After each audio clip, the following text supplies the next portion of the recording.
मुझे कोई दवाई ववाई नहीं लेनी है।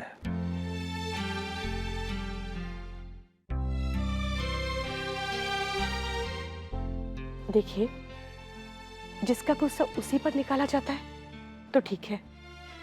आप नाराज अपने बेटे से हैं और गुस्सा दवाइयों पर निकाल रहे हैं, ये तो कोई बात नहीं हुई ना। बहुत याद आ रही ना आदित्य की। लीजिए, उसे फोन कीजिए, उससे बात कीजिए। अच्छा, बात नहीं करनी है तो उसे झगड़ा कर लीजिए। ना ही मुझे किसी की याद आ रही है और ना ही मुझे किसी को फोन वोन करना है। नाराज उससे हुआ करते हैं जो हमारे अपने होते हैं। जब उससे मेरा कोई नाता ही नहीं है तो नाराजगी कैसी? इस तरह ना कहने से खून के रिश्ते टूट नहीं जाते हैं। किस रिश्तों की बात कर रही है नंदिनी? खून धर्म नाम के रिश्तों को बुलाकर बैठा है वो तुम्हारा लाडला। पण असं काय करताय? अगर उसे इन रिश्तों की जरा सी भी कदर होती, मेरे लिए उसके मन में जरा सा भी प्यार होता तो वो कम से कम एक बार मुझसे मिलने जरूर आता। देखो नंदिनी, अगर वो मेरे बगैर रह सकता है तो मैं भी उसके बगैर रह सकता हूँ। फिर भी अब बस एक बार उसे। मैंने कहा ना, मुझे किसी से बात नहीं करनी है।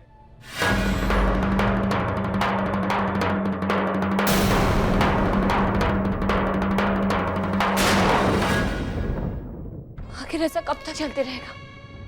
एक तरफ आदित्य का तड़पना और दूसरी तरफ आई साहब और अन्ना साहब का दर्द। सही कह रहे थे अन्ना साहब, इन सब की वजह कहीं ना कहीं मैं ही हूं।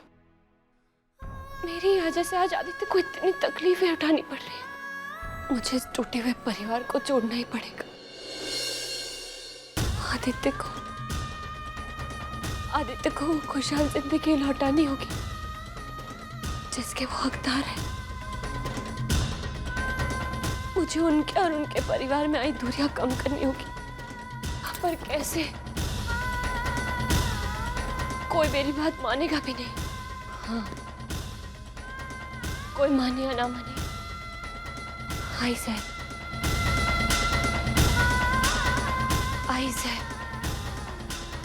हाँ, वो जरूर मानेंगे। सुनो, ऊपरी वाले माले पे जितना भी सामान है सामने वाले कमरे में शिफ्ट कर दो, ठीक है?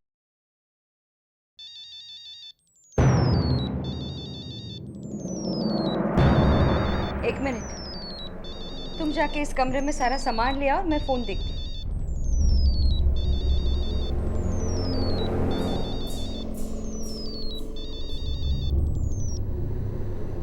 हेलो आई साहब, मैं स्वरा बोल रही हूँ।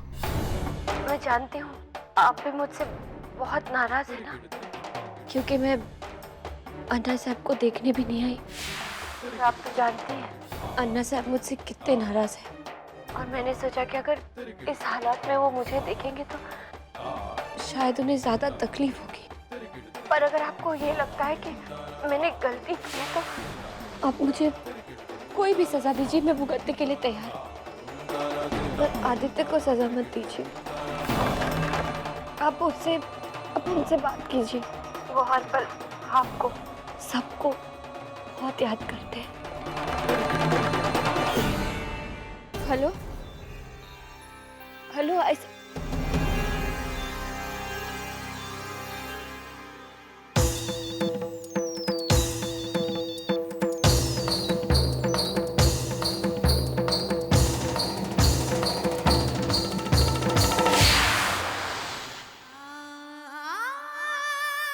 अब तो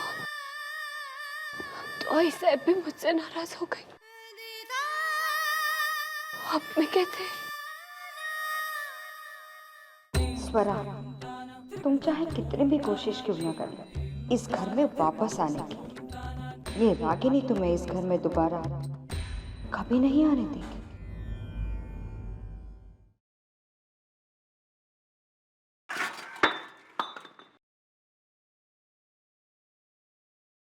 जो बिना कालीन के कभी जमीन पर भी नहीं चला, उसे आज एक मामूली रिक्शा के लिए रास्ते पर यहाँ वहां दौड़ना पड़ रहा है। सारी दुनिया उसका तमाशा देख रही है। वो मेरे घर, मेरे नाम के साथ साथ अपनी कामयाबी, अपनी शौहरत को भी पीछे छोड़कर आया है। तुम्हारे साथ रहकर उसका कभी भी कुछ भी भला नहीं हो सकता। अगर इस लड़ाई में किसी की हार हुई है तो वो सिर्फ आदित्य की।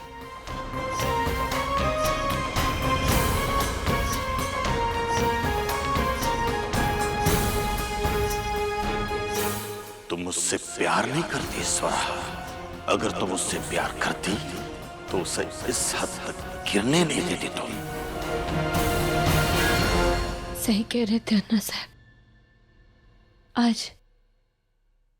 आज आदित्य की जो भी हालत है उसके जिम्मेदार सिर्फ मैं ही हूं। मैंने ही एक बेटे को अपने माँ बाप से और माँ बाप को अपने बेटे से अलग कर दिया।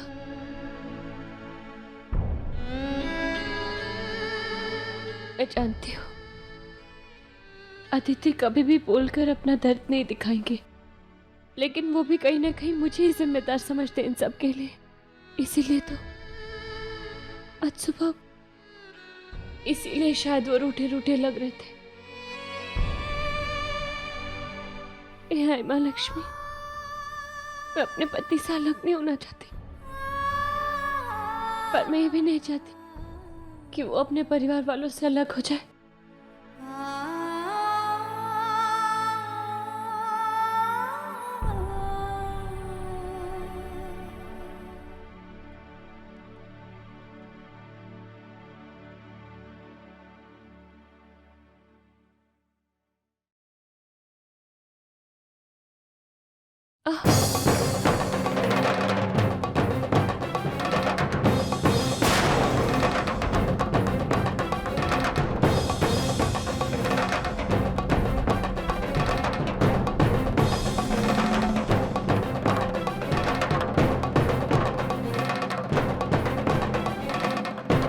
स्वरा, मैं तेरे लिए। हाँ, क्या हुआ शरा? क्या हुआ स्वरा? क्या हुआ बेटा? पेट में दर्द हो रहा है? रुक रुक।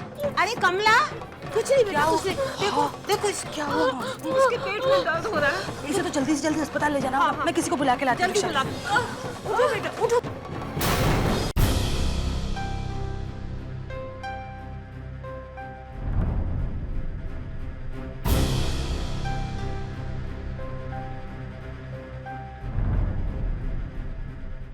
डॉक्टर साहब, मेरा बच्चा तो ठीक है ना? आपके बच्चे को कुछ नहीं हुआ है। हाँ, कुछ कॉम्प्लिकेशंस हैं जिन्हें दूर करना बेहद ज़रूरी है। अगर इस वक्त हमने उन्हें देखकर अनदेखा कर दिया तो डिलीवरी के वक्त आपके जान को खतरा हो सकता है। और बच्चा? मैंने कहा ना, आपके बच्चे को कुछ नहीं होगा। आप बताइए क्या करना होगा? आधे पौन घंटे का माइनर सा ऑपरेशन होगा, उसके बाद सारी प्रॉब्लम सॉल्व हो जाएगी। कितना खर्चा आएगा उसमें? 1 से 1.5 लाख तक का खर्चा आएगा।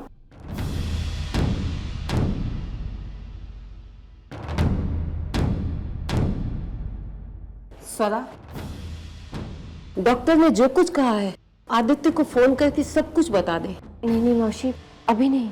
अभी नहीं? तो फिर कब? सही समय आते ही बता दूंगी। फिलहाल वो वैसे ही बहुत परेशान है। ये सब बताकर मैं उन्हें और परेशान नहीं कर सकती। देख बेटा, पति ही ऐसा होता है जिससे पत्नी अपने सारे सुख दुख बांटती है, और फिर इतनी बड़ी बात छुपाने का मतलब जानती है? कल को तेरी जान पे बन सकती है। मैं जानती हूँ, पर इस वक्त मैं उनसे कुछ नहीं कह सकती। लेकिन हाँ, हालात थोड़े सुधरते ही मैं उन्हें सब बता दूंगी।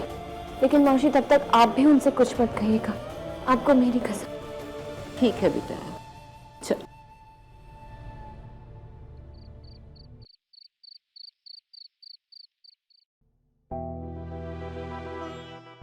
कहाँ रह गए वो? इतनी रात हो गई। पहले तो कभी ऐसा नहीं किया उन्होंने। आज दिन भर में एक भी फोन नहीं किया। पता नहीं कहाँ होंगे। कहीं गुस्से में आकर कुछ कुछ उल्टा सीधा कर बैठ। हे भगवान,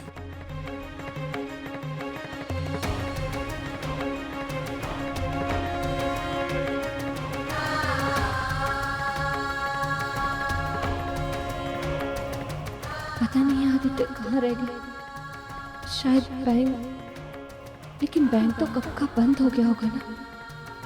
तो फिर कहीं आदित्य हवेली तो नहीं, मैं तो हवेली कभी नहीं जा सकती। वो रास्ता तो मेरे लिए कब का बंद हो चुका है। मैं क्या करूं, कहाँ जाऊं, कैसे ढूंढूंगी मैं आदित्य को।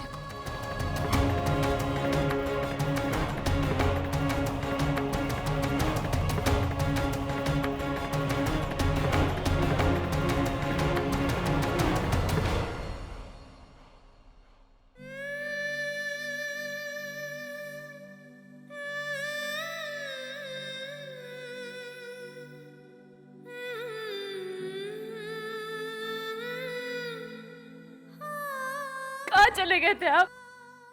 दिन भर में एक फोन तक नहीं किया आपने मुझे। आपको पता है, आपके इंतजार में मेरी जान आधी हो रही थी। मन में जा जाने क्या क्या ख्याल आ रहे थे। सर, ऐसे ख्यालात मन में लाती क्यों? देखो, मेरी तरफ देखो, मैं बिल्कुल ठीक हूं। जब तक तुम मेरे साथ हो मुझे कुछ नहीं हो सकता। फिर भी बहुत डर लग रहा था मुझे। आप सुबह भी घर से इस तरह गए थे कि मुझे लगा कि मैं अपने साथ कुछ भला बुरा कर बैठूं। सारा, क्या मैं तुम्हें इतना गैर जिम्मेदार लगता हूं? अच्छा चलो, आओ मेरे साथ। सारा, मैं तुम्हें अपनी जिम्मेदारी पर हवेली से बाहर लाया हूं। तुम्हारे आई बाबा से दूर होकर हमने नई दुनिया बसाई है। मैं जानता हूं तुम मेरे बगैर नहीं रह सकती, तो मैं तुम्हें अकेला कैसे छोड़ सकता हूं? तो फिर इतनी देर कहाँ लगा दी? अरे बाबा, देर हो गई, लेकिन आते आते एक अच्छी खबर भी तो लाया हूं। अच्छी खबर? मेरा एक दोस्त है उदय, कोल्हापुर में। आज से 5 साल पहले वो कुछ बिजनेस करना चाहता था, तो मैंने उसकी काफी सारी मदद की थी। और आज काफी दिनों बाद वो मिल गया, और अब वो मेरी मदद करके अपने सारे एहसान उतारना चाहता है। और अब वो मेरा गारंटर बन गया है। यहाँ तक कि उसने अपना एक फ्लैट बैंक में गिरवी भी रखा दिया है। तो फिर इसका मतलब हमारा लोन पास हो गया है। सच? हमें एक अच्छी दुकान भी मिल गई है, और मैंने थोड़ा बहुत माल भी ऑर्डर कर दिया है। परसों का दिन अच्छा है, तो हम गणेश पूजन कर कर अपना कारोबार शुरू कर सकते हैं। अब चलो जल्दी से केक काटो, हमारी पहली खुशी का सेलिब्रेशन है ये।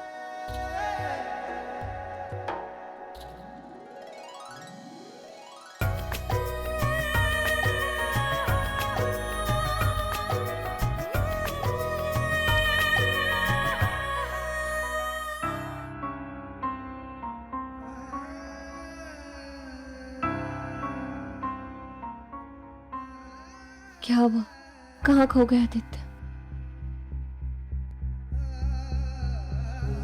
काश हमारी इस खुशी में आई बाबा भी होते।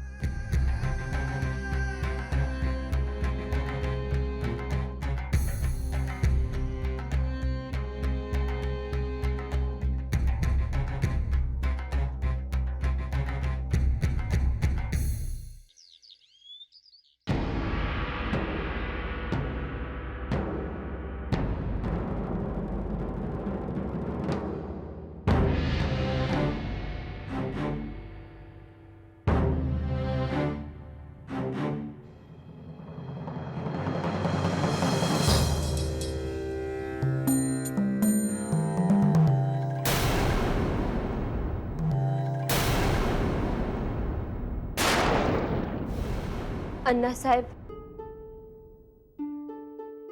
स्वरा, क्यों आई हो तुम यहाँ? तुम जानती हो ना कि तुम्हें देखकर हम सबको कितनी तकलीफ होती है। और वैसे भी इस घर की सुख शांति, इस घर की खुशियाँ, सब कुछ तो छीन लिया है तुमने।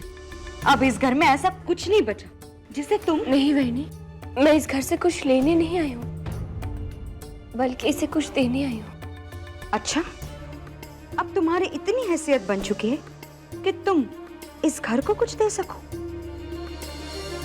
मेरी हैसियत ना सही, लेकिन आदित्य जी के तो है ना। अन्ना साहब, आज मैं आपको एक ऐसी खबर सुनाने आई हूँ जिसे सुनकर आपका सर गर्व से ऊंचा हो जाएगा। आपके दिल में आदित्य के लिए जितना भी प्यार है ना, वो और भी कई गुना बढ़ जाएगा। स्वरा, मैंने कहा ना तुमसे, हमें कुछ नहीं सुनना। चली जाओ तुम यहाँ से। मैं आज यहाँ जो कुछ भी कहने आई हूँ वो बिना कहे यहाँ से नहीं जाऊंगी। अन्ना साहब, आदित्य को बैंक से कर्जा मिल गया है। वो अपना नया व्यवसाय शुरू कर रहे हैं और एक छोटी सी दुकान भी ली है। कल उसी का उद्घाटन है, तो मैं आप सबको ये निमंत्रण पत्र देने आई थी। आप तो आपके बेटे को जानते ही होंगे ना, वो अपने जज्बात को मुंह से बोलकर नहीं दिखा पाते, पर असल में सच तो ये है कि वो हर पल हर घड़ी आप सबको बहुत याद करते हैं। इसलिए मैं चाहती हूँ कि आप सब कल वहां आए और अपना आशीर्वाद उन्हें दें।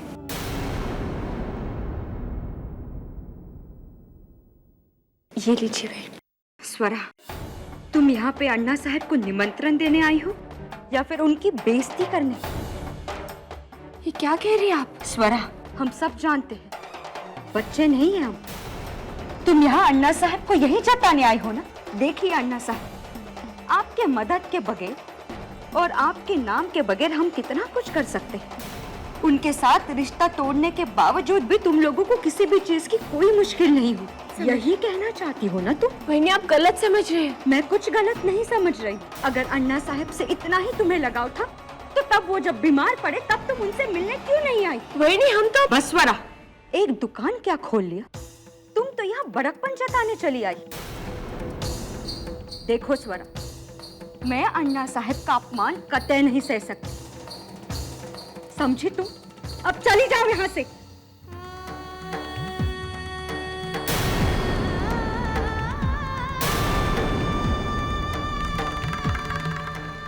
मैं जानती हूँ आप मुझसे बहुत नाराज हैं, लेकिन आपकी नाराजगी तो मुझसे है ना। आप मुझे जो चाहे सजा दीजिए, लेकिन आदित्य से हमारा अपनापन उसी वक्त खत्म हुआ है जब उसने हमें छोड़कर तुम्हारा हाथ थाम लिया था। अब चाहे वो जमीन में दंश है या फिर आसमान की बुलंदियों को छू ले, हमें उससे कोई लेना देना नहीं। तुम यहाँ से चली जाओ, चली जाओ।